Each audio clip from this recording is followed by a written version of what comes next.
everyone. Today we are going to discuss modern history.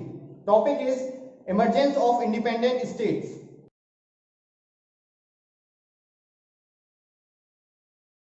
अभी तक हमने चर्चा की थी बंगाल अवध को एक स्वतंत्र राज्य के रूप में स्थापित करने की।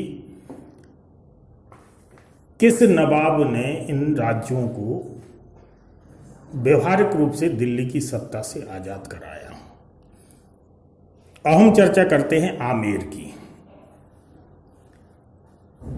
आमेर राजस्थान का सबसे महत्वपूर्ण राज्य था। यहां पर सवाई राजा जयसिंह, जिन्हें मिर्जा राजा जयसिंह भी कहा जाता है,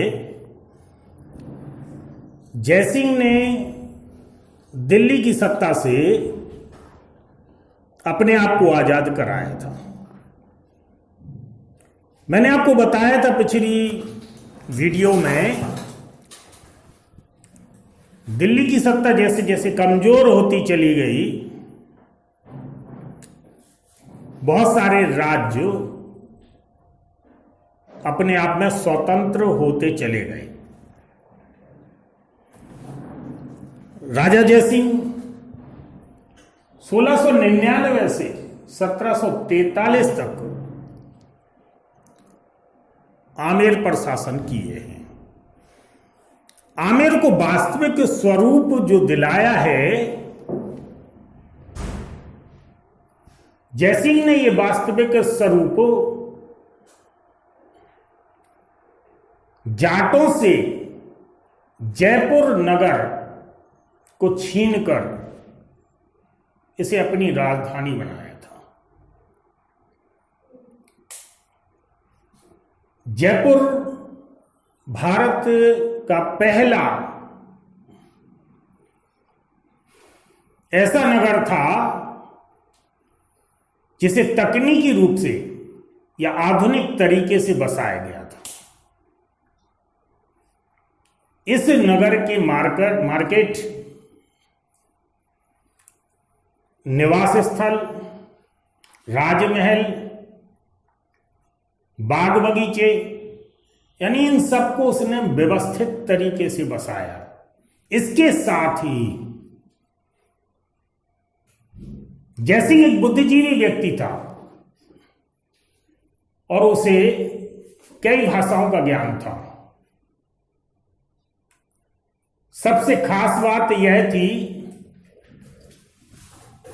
कि खगोल शास्त्र में इसकी विशेष रुचि थी। इसलिए जयसिंह ने 5 स्थानों पर ऑब्जर्वेटरी यानी वेधशालाओं का निर्माण कराया था। जयपुर, मथुरा, दिल्ली, उज्जैन, बनारस, ये वेधशालाएं खगोल शास्त्र के अध्ययन के लिए थी। इन्हें हम जंतर मंतर के नाम से जानते हैं। इन वेधशालाओं में बहुत सारी आकृतियां बनी हुई हैं।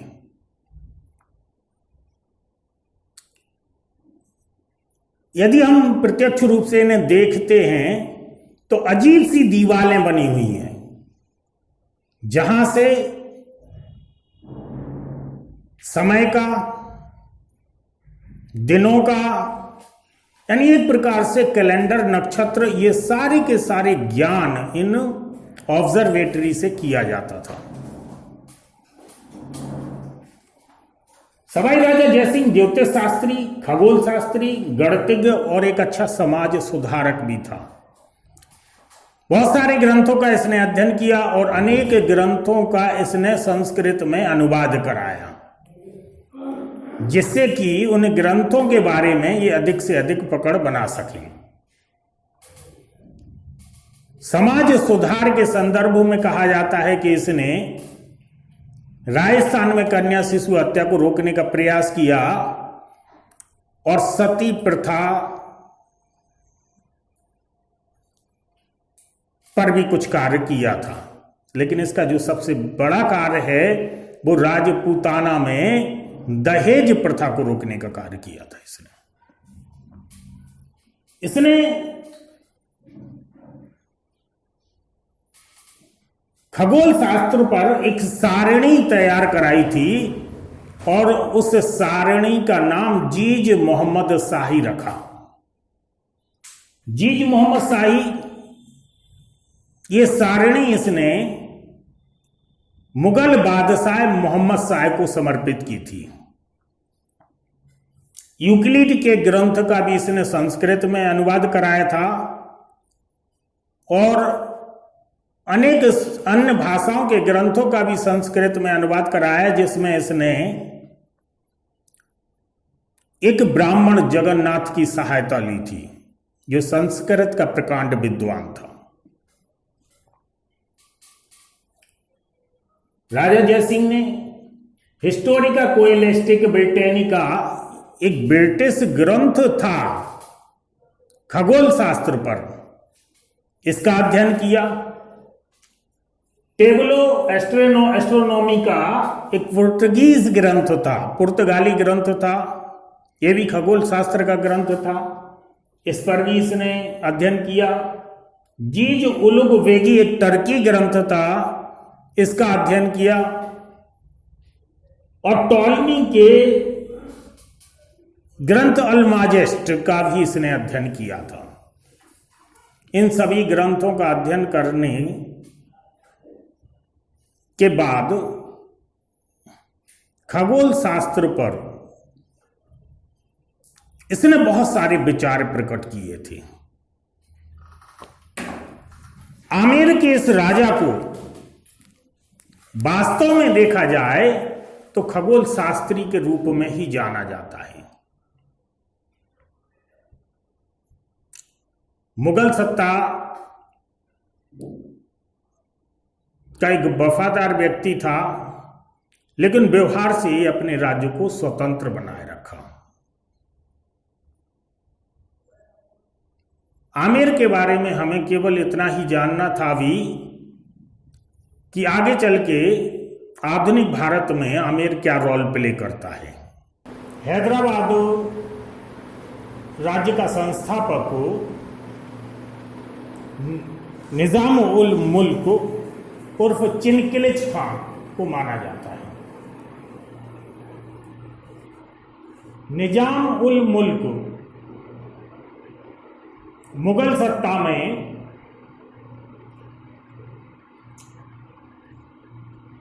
तुरानी दल का नेता था और उसने मोहम्मद शाह को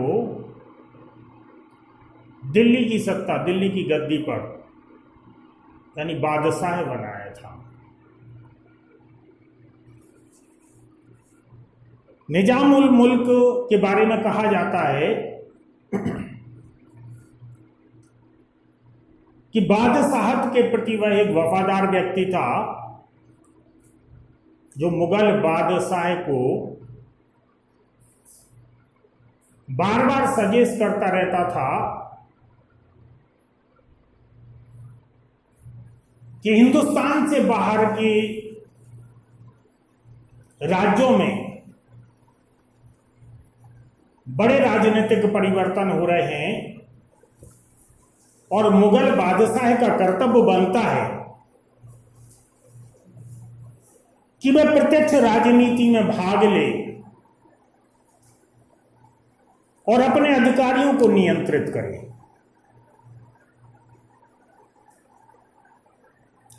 लेकिन मोहम्मद शाह भोग विलास में डूबा हुआ व्यक्ति था। भोग विलास में डूबा हुआ व्यक्ति था, इसलिए उसने इस ओर ध्यान नहीं दिया। तो निजाम उल मुल्क, जिसको हैदराबाद जागीर मिली हुई थी, वो दिल्ली की केंद्रीय व्यवस्था को छोड़कर हैदराबाद चला गया। चिनकिलिच खां का दिल्ली से पलायन सदगुणों का पलायन माना जाता है।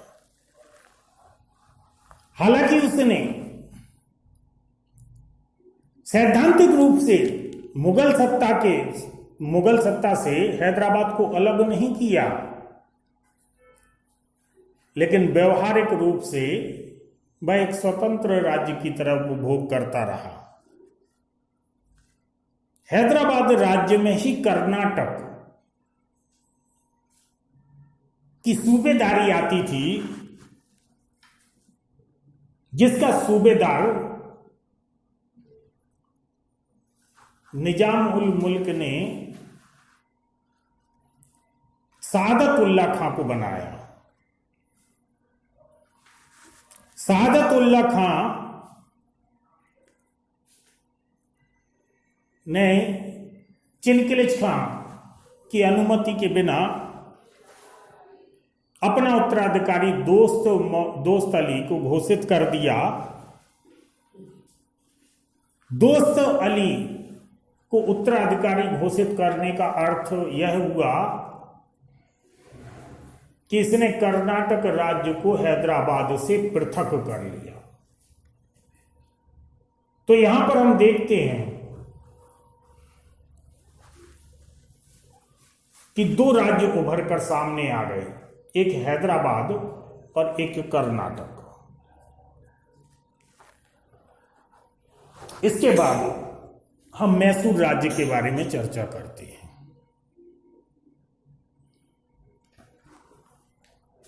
मैसूर राज्य कर्नाटक, आंध्र प्रदेश का कुछ क्षेत्र और तमिलनाडु का उत्तरी क्षेत्र तक विस्तृत था। यहां पर वडियार वंश का शासन चलता था। वडियार वंश का राजा चिक्का कृष्णराज था और इसकी राजधानी ऊटी थी, जिसे उटक मंडलम के नाम से जाना जाता है और वर्तमान में हिल स्टेशन के लिए और पर्यटन के लिए प्रसिद्ध है।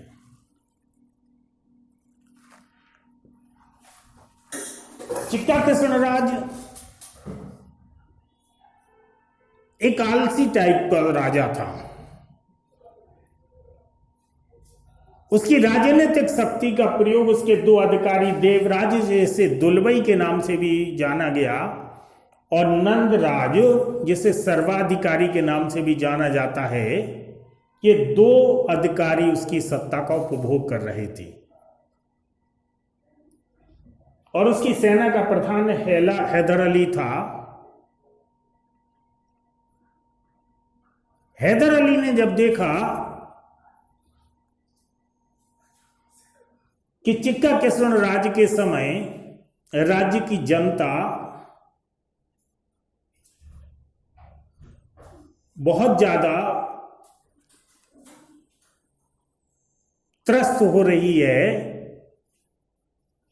तो उसने सत्ता परिवर्तन की सोची और हैदर अली ने चिक्का कृष्णराज को गद्दी से हटाकर और स्वयं मैसूर का शासक बन गया। मैसूर का शासक बनने के बाद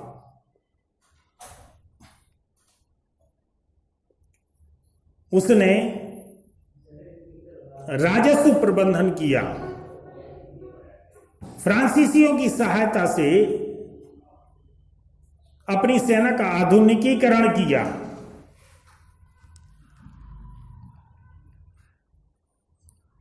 और डिंडीगुल में आधुनिक शस्त्र बनाने की फैक्ट्री का निर्माण किया।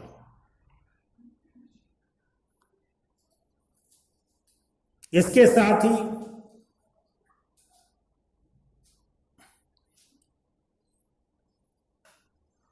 उसने बिदनूर, सुद्दी, सेद्दा, कनारा और मालाबार के क्षेत्रों पर आक्रमण किया और उन पर अधिकार कर लिया।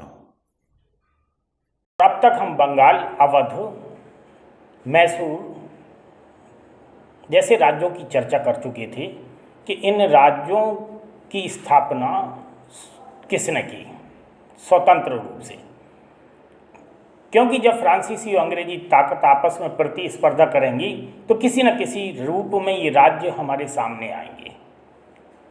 उसी क्रम में दक्षिण भारत के संबंध में केरल की यदि बात करते हैं तो केरल में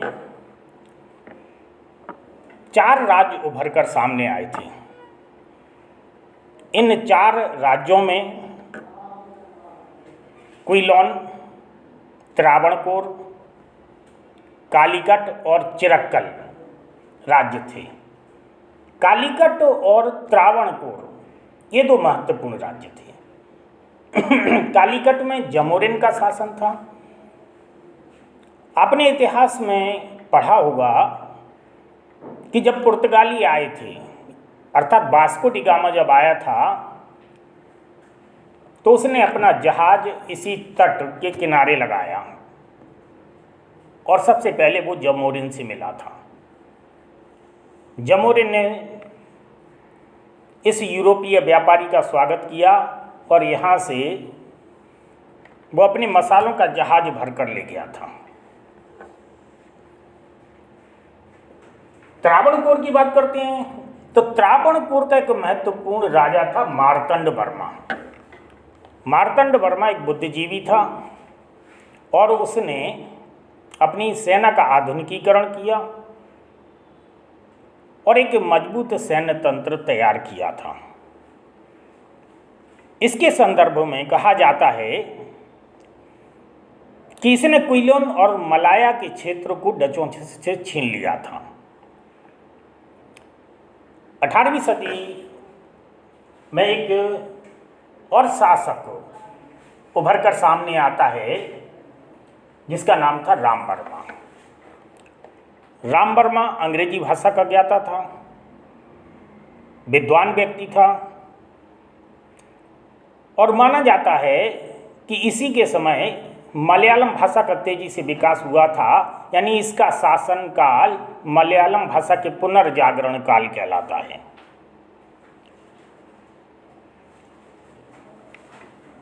इसके पश्चात एक अन्य राज्य की अगर हम चर्चा करते हैं, सिख राज्य की, तो सिख राज्य प्रारंभिक चरण में कोई राजतंत्रात्मक व्यवस्था पर आधारित नहीं था, बल्कि यह जनतांत्रिक व्यवस्था पर आधारित था और 12 मिसलों में बटा हुआ था।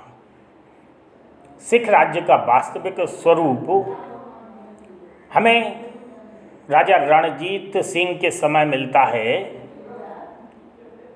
लेकिन इससे पहले 1764 में कुछ सिख समुदायों ने अमृतसर में एक सम्मेलन किया और वहाँ पर देग तेग और पथे का नारा दिया तथा वहाँ चांदी के सिक्के जारी किए। अहमद शाह अब्दाली का अंतिम आक्रमण यानी 7वां आक्रमण सिखों के ही विरुद्ध था, लेकिन सिखों की शक्ति को कुचला न जा सका। सिखों ने पंजाब और कश्मीर पर अधिकार कर लिया। रणजीत सिंह एक वर्चस्वशाली राजा रहे हैं जो अंग्रेजों की सत्ता को बैलेंस किए थे। जाट राज्य की यदि चर्चा करते हैं तो चूड़ामण जाट और बदन सिंह जाट को संस्थापक जाट राज्य का माना जाता है। चूड़ामण जाट ने आगरा, मथुरा और इसके आसपास के क्षेत्रों को एकीकृत कर, संगठित कर जाट राज्य की स्थापना की थी। लेकिन जब जयपुर नरेश ने चूड़ामण के किले थुन पर अधिकार कर लिया तो चूड़ामण ने आत्महत्या कर ली थी और उसका उत्तराधिकारी बदन सिंह बना।